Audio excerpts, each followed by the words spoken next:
What's up, everybody? Welcome back to another episode of 10X Recruiting brought to you by MetaView. Sile, my Niners are in the playoffs. Things are going well. Do you understand what football is in England? I understand. I understand plenty well. I went through a phase of liking football, but it didn't stick with me. You guys have the World Cup. I'm gonna spend a bunch of time in the US during the soccer World Cup. Actually, I'm looking forward to it. I actually think that will be cool. I will try to attend a game, but let's get to it. So today we talked to Alan Price, who's the global head of talent at Deel. Deel is one of the fastest growing companies of all time. The revenue numbers blow my mind for how fast this company is growing. In addition to headcount numbers, which Alan and I talk about. Also, he didn't talk about this on the pod, but it sounds like they're going to try and break a world record for the amount of hires done in a day or something. This company is growing wicked fast. Sal, what were your takeaways? I know Alan pretty well. We used to work at Uber together, and obviously we stayed in touch. Deel are a MetaView customer.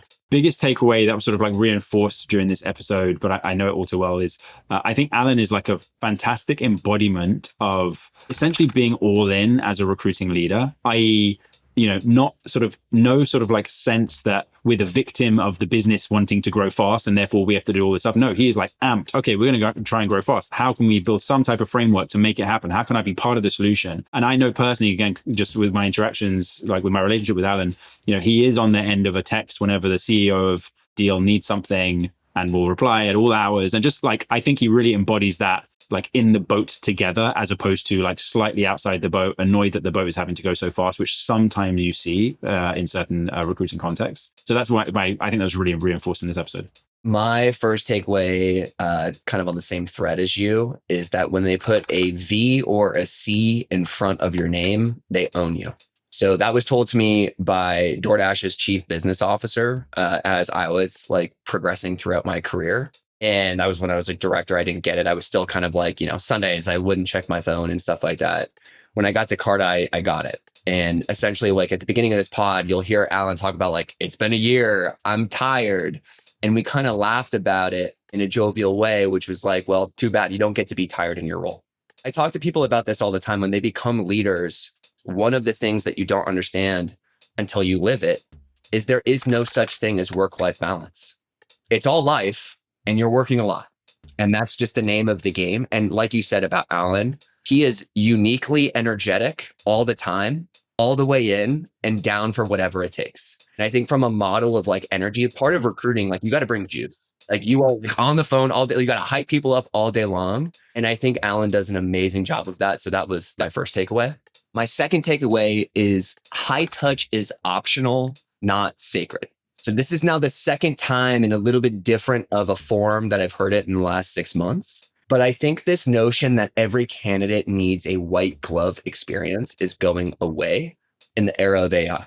And I think there's different ways to think about it. Obviously, when you think about exec hiring, they need white glove. You should put your best recruiters on those problems. But when we think about new grad hiring, or when we think about pipeline hiring and evergreen hiring, I'm starting to see Alan's point, which is, do you really need a recruiter running point on everything, or are there automations and AI available that can make the candidate experience better? I'm still torn on this because it feels like this, the old man saying, get off my lawn sort of a thing. Because I love candidate experience. I think it's a very unique opportunity for recruiting to win talent is by offering a better experience. But I'm coming around to this, maybe a better experience is actually less humans instead of good humans. What's your take on that, Sal?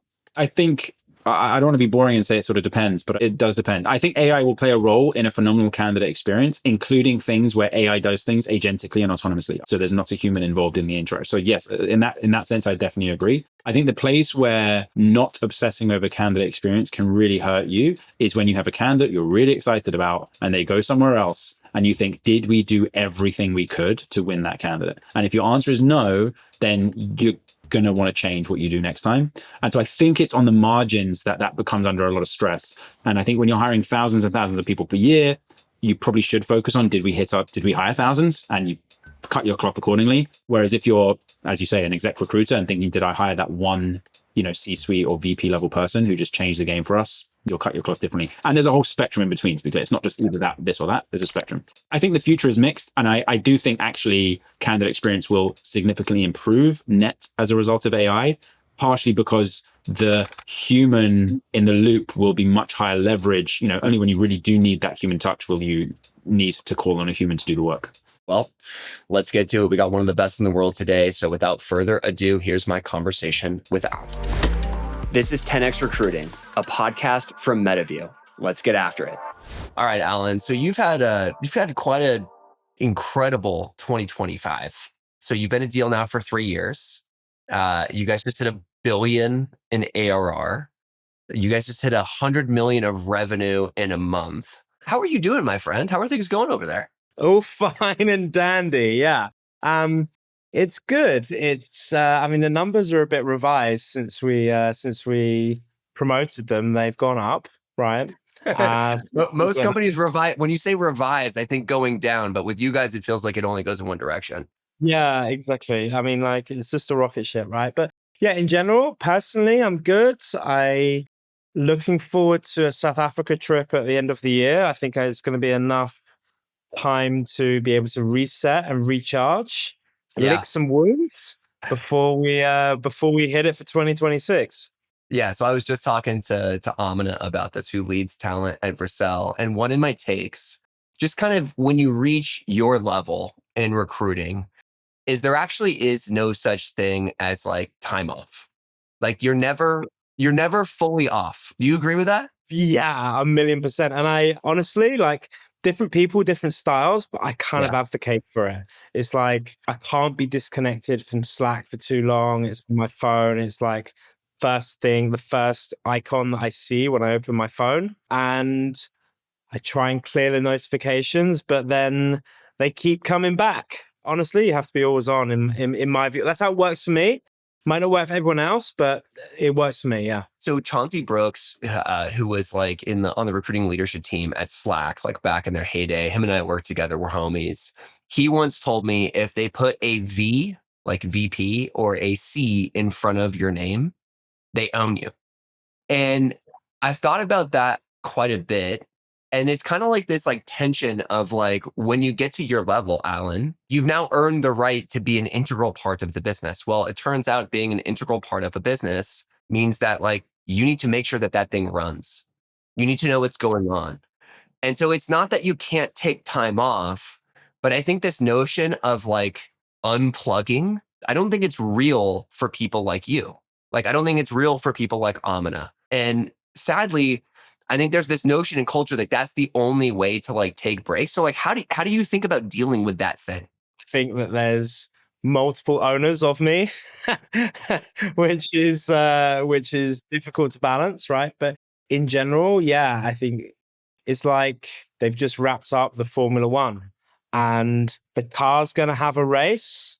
It's going to be there. They don't care about your personal situation. Like, the race is happening. You have to make sure that there's oil, that all of the different components run together. And at the end, it's a team sport. That's just it. You have to show up. I've been really getting back into executive search, and I got like, 5 searches going. I'm like way over capacity already.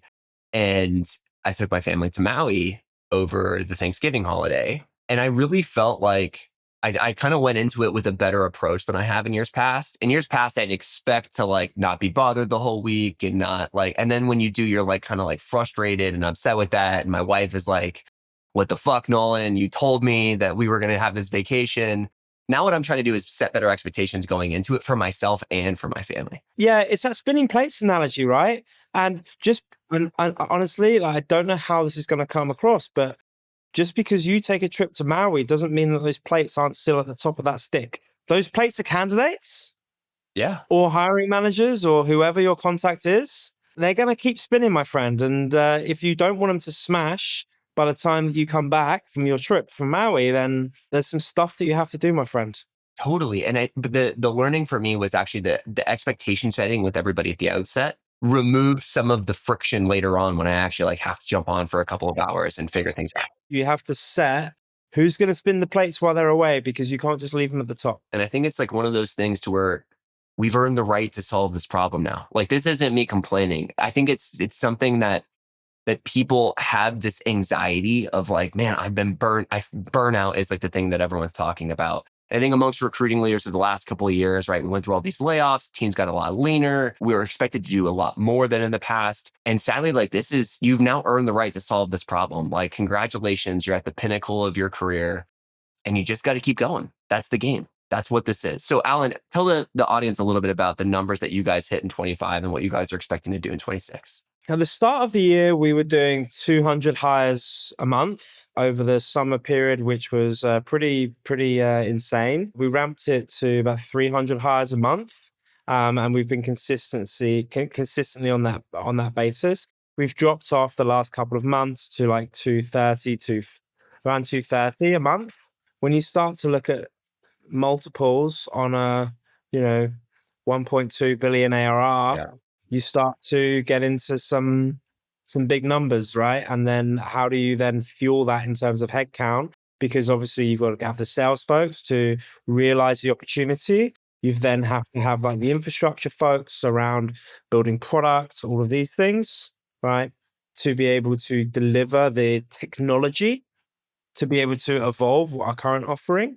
You then have to have the human capital kind of business around kind of payroll, around, all of these things to facilitate and operationalize the things that you need to do. So every single area needs to grow, but making sure that you've got the right resources in the right areas with the right skills, focus on the right problems, and also future-proof yourself as well. So there's a lot of strategic workforce planning work, like skills, like a future-enabled skills workforce, right? And making sure that just because what you've done today doesn't necessarily mean those are the skills of tomorrow. So there's a lot of stuff moving around.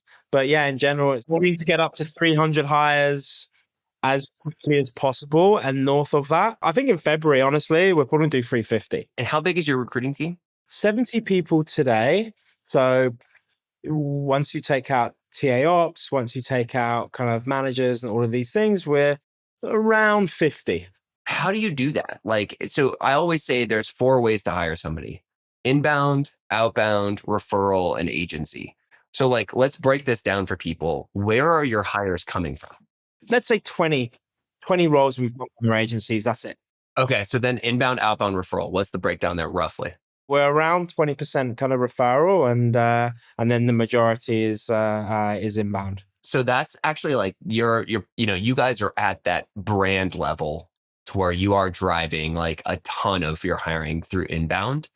How do you manage that? The thing right now everyone's talking about is like finding a needle in a haystack. You're probably getting hundreds of thousands of applications. It's my guess you guys are a global company. We got this year 1.5 million applications. Okay. Yeah, exactly. I was off by an order of magnitude. But that's funny, right? Because if you extrapolate 3,000 across like 1.5 million applications, is a 0.002% from application to hire rate. It's not even like when we say like top 1% or all of these, like, no. It's like way south of that, right? So 0.002%. How, with a team of 70, right? And not all those people are recruiting, but with such a lean team, how are you like finding these people in your inbound buckets? Because the conversation I've been having with folks is like most of these buckets are trash. Yeah. So it's AI. For us, we then deployed AI at the in 3 areas. 1, inbound CVs. 2, database. 3, outbound. Right. So I'll touch on the inbound piece. So we've got a job description that we plug into it, train the AI. Number 2 is you have a target profile of these are the 5 CVs that we've hired in the past that work quite well. Right. Number 3, or even target profiles. Maybe we haven't hired them, but that's what the profile looks like that we really want to hire, right? And then number 3 is you then create your individual nuances of what you're actually kind of looking for. And we've really tailored it to about 15 different sets of criteria. AI then reviews, looks at that, and then segregates our hiring funnel. We typically aim for ballpark, 8%. 12% is okay. 6% is a bit too niche, but it really depends on if you've got 1,000 plus candidates for a software engineering role, you can afford to be a bit nicher, right? If it's just one role, and if you've got 100 applications for 5 roles, it really depends on what the total addressable market is. Are you using custom built stuff for that, or are you using a vendor? We looked at doing something internal. It was like, at the time, it wouldn't work because we had to process 5 million. It was impossible, right? Okay. So we went to Covey, the website is getcovey.com. I mean, immediately off the bat, on a recruiter screen to hire basis, we saw that we dropped 4 or 5 recruiter screens to 1 hire, right? So for instance, Wow. we were in our engineering world, we were about 18, 19 recruiter calls to 1 hire. We dropped it down to like 14 recruiter calls to 1 hire. For me, that showed a couple of different things. Number one, recruiting efficiency, being able to, have a smaller condense, missing out some of those shoulda, woulda, coulda candidates, right? Number two is it stopped because we weren't then limited to the amount of CVs that we could review. For that one niche role where you get a lot of applications, we would do these peekaboo jobs, right? Here's a job, flash it up, whoop, bring it back. We've got too many applications. There's 400, blah, blah, blah. And when you think about it from like a quality of hire perspective, there is no reason where if you are no longer confounded by the amount of time it takes to review a CV because AI does it kind of for you and it takes a couple of minutes to look through the funnel and kind of see who you want to progress, you don't need to have those peekaboos anymore, right? Casper the Friendly Ghost is not welcome here. That sounds like you're getting a ton of leverage. Now, Sal and I just did our 2026 predictions, and my most contrarian prediction is that AI is now going to be used to help assess candidates at the top of the funnel for big brand companies like Deel, like that are getting a ton of inbound, and candidates are going to love it. Now, Sal's push for me was like, Nolan, you're going to have to spend a lot of time calibrating that thing to make sure that it's representing your brand. Like for companies like you're talking about these recruiter screens. It feels like there's actually more leverage to be had if you can deploy AI one more step after the resume review. So you're going from resume review and ideally like potentially like putting somebody through some sort of an assessment with AI next. Have you thought about that? Have you looked into it? Listen, this is more of a question for me, right? Skill-based evaluation, right? So what skills do you assess? When do you assess? How you assess? Who should assess? And what is the likelihood of outcome that you intend to have, right? So if you're assessing, I don't know, a salesperson on a mock demo call, the people that score super highly, does that mean that they are the top performers in your contribution, right? Is there correlation, right? I didn't see in my position, there wasn't as much of a correlated outcome of people that scored super highly to some of these areas to actually contribution, right? So now I think that if everything comes down to time, cost, quality, right? And if it's used as a screening call, great. It comes back to employer value proposition. Yep. So then it's about affiliation and reputation of the company or industry that people want to work in tech, specifically in B2B SaaS. If you're in finance, right? Maybe you like finance. Maybe you want to stay in finance. How much of a correlation is it to go over into tech? All of these things, right? So then you've got kind of nature of work, you've got people and culture, you've got benefits or intangible benefits. I don't just mean like free food or pension plans, all of these things, but like, do I want to work in a remote setting or not, right? Financial reward, all of these components to your EVP. To me, depending on the role, you could have like a software engineer. I don't want to have to speak to a recruiter. I want to just go into the test, right?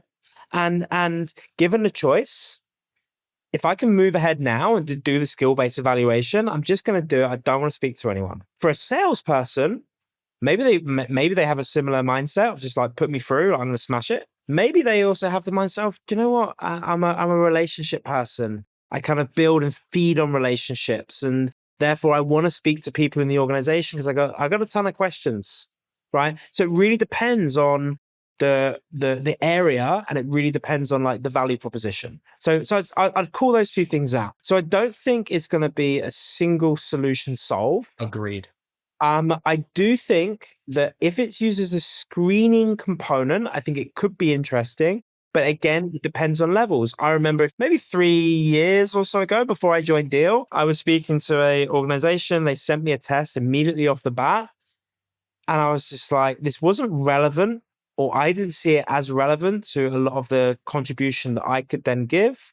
I actually pulled out of the process because it was put in too early, right? So I think you can give both options, right? I totally agree with you that it's not going to be this is the only like single path you can go through. I love the idea of giving candidates the option. And then there's also this thing around seniority. Like it's just not going to work for super senior candidates today. Because once you get into a leadership, like for instance, let's just break down leadership. What is leadership, right? Because it's about leading of people. Yes, you should have that functional degree of expertise in terms of knowing how to navigate. But if you're senior within like the technology phase, for instance, it's about aligning the business goals and objectives to your functional area of discipline, right? So then there's a ton of questions. It's not a skill-based evaluation of, can you code? Do you know the technical kind of complexity of cloud computing or whatever it is? Then it becomes about leader of people. And if you're not connected and aligned in your vision and values, that for me is way more important, especially in the very early phase. I don't know, if you're a senior engineering director, right? You've got to that point at an established organization, presumably because you know the technical configurations, you're able to navigate through that. So then it becomes more about the employer value proposition, about people, culture. It comes, all of these things. And yeah, so I think not as much work is done on the employer value proposition side related to recruiting. I think the industry in TA needs to spend a little bit more time in terms of crafting and building the value proposition as number one, because that affects the motivation and that affects ultimately retention. Absolutely. So let's go back to you'd mentioned deploying AI at the database level. Can you elaborate more on that? One of the things that we weren't expecting when we deployed AI in the interviewing component was we got a ton of questions at the end of like, hey, my interview process kind of went through with AI in terms of kind of screening. That's great. You say on your job descriptions that you use AI to CV review. Then the first contact was an AI interviewer. Then you come through the process and kind of meet other people. And a ton of questions at the back end were, okay, well, what is your AI strategy? You seem to be deploying it within the recruiting process. What other parts of the business are you deploying AI? And am I going to be out of a job in 6 to 12 months? Because I hear about all of these tech layoffs for AI. Wow. And I'm like, oh, I did not expect that. So that goes against the value proposition, right? I would have expected the opposite. I would have expected like, oh my God, you guys are deploying AI and you're looking for people that are AI native. And I love that I'm like getting this early in the process because I'm going to go work at a place that's like pushing the boundaries of it. But I guess it's not that big of a logical leap for someone to be like, well, if you're deploying AI this much and you're trying to run super lean, what's the next thing you're going to cut? Imagine, right? Just for instance, imagine I'm interviewing a recruiter. The whole process is done with like AI and all of these things, like, and they're going for AI interviews. Is like, what's my job? Wow. Okay. So take me to this database layer. You'd mentioned that you deployed AI at the top of the funnel for inbound, database and outbound. Let's talk about database. What's going on there? Exactly the same as CV review, right? So there's a bot, touch it to a job, it does all of the inbound, and then it also says on your database, you also have these profiles highlighting, right? I'll give you an example. We did a payroll hiring sprint and we ran the AI. It took 5 minutes. We identified 288 candidates, people already on our database that meet the criteria for quite a nuanced kind of, I think it was like payroll implementation actually, quite a nuanced role. And we're like, well, yes, you could have done sourcing, but like how, in years gone past, in ATS, you rely on tagging, like Boolean searches. It's a nightmare. It's a total nightmare. A good example, right? So if you're a salesperson and you're in the SMB category, we don't put you into mid-market. We would hire you for SMB and then promote internally to mid-market, right? Over a period of time. So you're not able to jump with us. Yeah. We've got people that like in the mid-market category that is probably like an AE in SMB, right? and they just like, no, sorry, like we don't hire, like rejected, right? Doesn't mean they're good, bad, or indifferent. It just means that they just didn't get a shot, right? Or the role was closed. We did a peekaboo, and like actually the role was closed, and like you weren't part of the first 100, 150 applications, so therefore you missed out, haven't got a shot, right? So database search is massive, huge, big opportunity. Not enough people are celebrating database search. Early in 2025, I was talking to my buddy Emerson, who leads tech recruiting at a firm, and they run like a silver medalist process. They're trying to figure this out with AI, but right now, basically to make sure that they don't lose anyone that's great, right? So silver medalist being like two amazing people. We went with one, but just like slightly over the other one. What happens with that person who doesn't get the offer? So they're basically like putting them into a sheet. They're trying to like figure out how to do this. Are you guys thinking about silver medalist stuff at all? Yeah, we do a lot of silver medalists. I mean, my issue with silver medalists is it favors candidates who have already been through the process. Doesn't mean that, like, let's talk about best candidate. Best candidate can come from anywhere in the stack. And typically, if you've got an 8% like process rate from recruiter screen, you've got to be within the first 100, 150 applications of 500. Now with AI, if you've got 500 applications and they come in over a week, then you can equally fairly distribute. So a silver medalist is someone who's been through the process already, wasn't like, and they might be a 4 out of 4, but let's talk about it from a quality of hire perspective. You want to do a fair evaluation, not just someone who was lucky enough previously to be in the first 100 to 150 in order to then get the opening. So I love silver medalists. We tag them and we contact them, right? What is the fairest way to evaluate like and give someone an opportunity, not just because you've interviewed them? So I do think as well that it depends on where you are in terms of like your pipeline health, all of these things.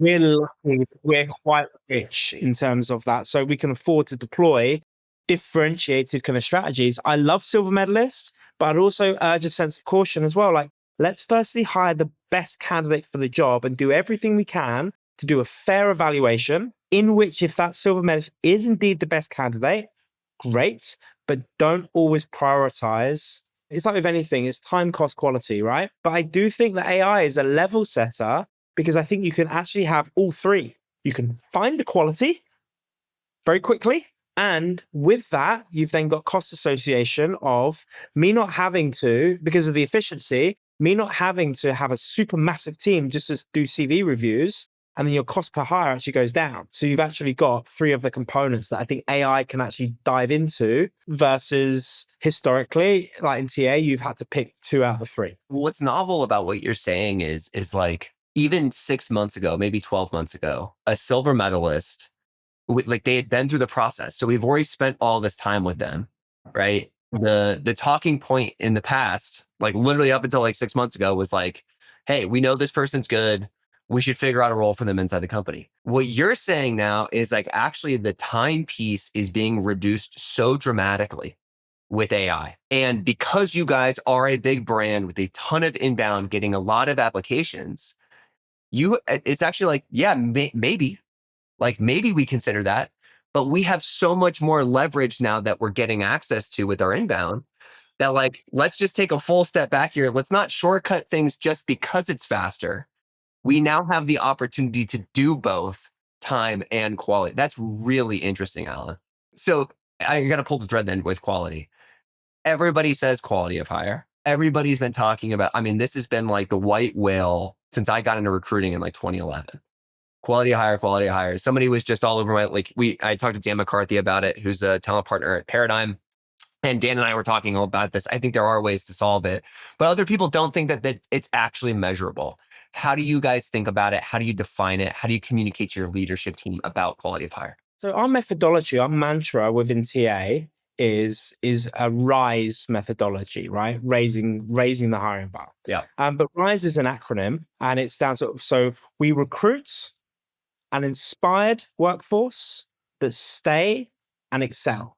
RISE, right? So those form all of our objectives, and then excel. That's where the quality of hire piece comes in, right? So And then when you get to kind of Excel, what is the measurement? Where are you actually measuring that? Exactly. Do you flow that into PMC conversations or performance evaluation conversations? But in the first 6 months, you're just figuring out the lay of the land, especially if someone's just come in and had an amazing quarter, like straight off the bat. Great, do it consistently. Because you can have a flash in the pan, or like you can come in super motivated and then kind of dwindle, all of these things. So I think you have to have sustained experience over time in order for me to get kind of a lot of recognition in our performance evaluation cycle. So then you start to get to is the data, is it a leading indicator or lagging indicator? And that's where the struggle, in my view, has happened in terms of quality of hire, right? Because you get, okay, well, let's wait 12 months, get that data. It's like, if you said to the finance team, I'm going to give you a lagging indicator for like where your business is in like a year, you're going to say, no, my friend. So then you're like, okay, well, how do you get to the leading indicators then? But ultimately, I can't get past, what is the scorecard that you put in? What is your prediction? Yeah. It's a forecast, right? Month 1, same hiring criteria. Refill in the scorecard that you just completed to advocate for your hire. What are the competencies that you evaluated? And in the first month, are they ringing true from a forecast to actual perspective, right? So let's think about it from a forecast to actual. Am I right? Am I somewhat right? Am I somewhat wrong? Am I just wrong, right? And then so you start to evaluate, what are the skills and behaviors that you wanted to have in the job? First month, has there been some degree of demonstration, right? 3 months, again, but fill in the same recruiting scorecard that you did to advocate for that hire. And then, so we do 30, 90, 180 days to evaluate the same set of criteria to how you advocated for the job. And then you can then do your gap analysis of, this is what I forecast in terms of that person's skills and ability versus actual. That gives us a great piece of data because it's the same thing. I'll take a sales example. This person was able to do discovery. This person was asking the right questions. This person was able to give us confidence that they were able to do a strategic client sell when they'd bring in the right people at the right time. What was the narrative and talking points? And they're able to talk through comprehensively how they would run a sales process that would take 3 months. They come in, they run exactly the same. It turns to actual. They run exactly the same sales process, and they make a load of mistakes along the way. So it's like, okay, well, let's have a look at the evaluation criteria of what skills did we assess? When did we assess? How do we assess? And who assessed those skills? Because that gives you all of your gap analysis. That's where our meta view kind of comes in, because we're able to turn the black box of recruiting, and we're able to then look back, not just solely look at a scorecard and do the things like, no, let's watch, right? And be able to evaluate. It gives you a great perspective. And then being able to build the dashboards within the MetaView system to be able to, did you actually assess for the skills that you wanted to assess for? And provide a report at the end on a dashboard of, were your interviewers asking probing questions, situational, behavioral, skill-based questions based on that skill you identified at the start? So that's how we think about quality of hire, like measure the same thing at different time periods. You guys have already deployed this. We're waiting for the data to come in. Like, yes, the surveys have been deployed and we're looking at it, but we need the data to kind of mature. And especially when you link it back to like Rise, right? We recruit inspired workforce that stay and excel. You need to make sure from a stay metric, it's not always about recruiting. There can be a number of other things around onboarding, around comp, around, people culture, all of these things. Yeah, there's all sorts of things. It is an interesting experiment to run because my view on it is at least you're trying something. You know what I mean? It's like, I don't believe that we should just throw our hands up and say, oh, it's hard. It'll never be possible. Okay, let's not even think about it. And I kind of get that sense from the LinkedIn crowd sometimes, to where they're just like, it's super hard to do. I'm like, well, yeah, that's why you're in your role. Exactly. But my first question is, okay, well, tell me what you've done, what your experiments you are. And honestly, especially within my team, I think they'll probably watch this, right? Actually, no, they definitely watch it. They better, or they're going to get fired. Definitely watch it. But I think one of the things that I kind of pride within our team is that we have a can-do attitude and we want to just try new stuff. And even if it fails, it's like, it's a process. And I think it's actually part of our value proposition as to why someone should join my team or be motivated or stay in my team, because I kind of pride myself on like trying to be a bit innovative. And I think innovative world where I think we can all agree that AI is going to change the dynamic at some point in time. And I think it already is, by the way. But why would you then not want to have the tools and be at the learn and surfing the wave? When I first started my career, I had a summer job in a bank. There was a picture on the wall and it was a big wave and had a surfer on it. And it was like, ride the wave of change at the top. And then it's like, you're either surfing it or you're under it. And that just stuck in my head like 22 years later, because I think it's true. This is my viewpoint on AI. You're either having fun surfing the wave or you're underneath it getting barreled. And that's not fun. Well, Alan, it's always good to see you, man. Where can people find you? You can find me on LinkedIn. And so, yeah, it's just whatever the URL is /Alan Price. Awesome, man. Thanks for taking the time. Appreciate you.